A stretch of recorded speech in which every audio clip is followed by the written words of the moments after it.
aldarrikatzen ari garenean, baina ez dira nahikoak izan eskututako artxiboak irekiak izateko.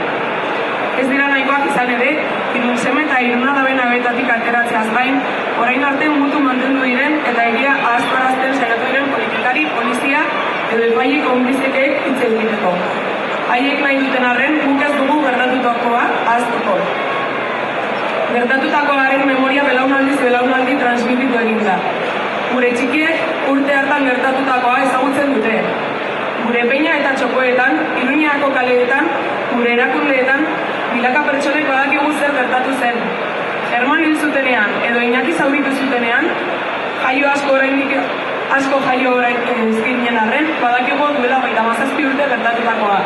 Eta gertakari haiek gaitzesten ditugu.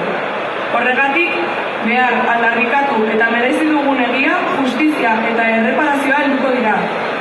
Urte hauetan, jaietan, aldarrikapena egiteko une hauek ere izaten ditugu. Baina laster, dena argitzen denean, merezitakoa jaso dugula ospatu halko dugu, gure jaiak aberauzkoaz.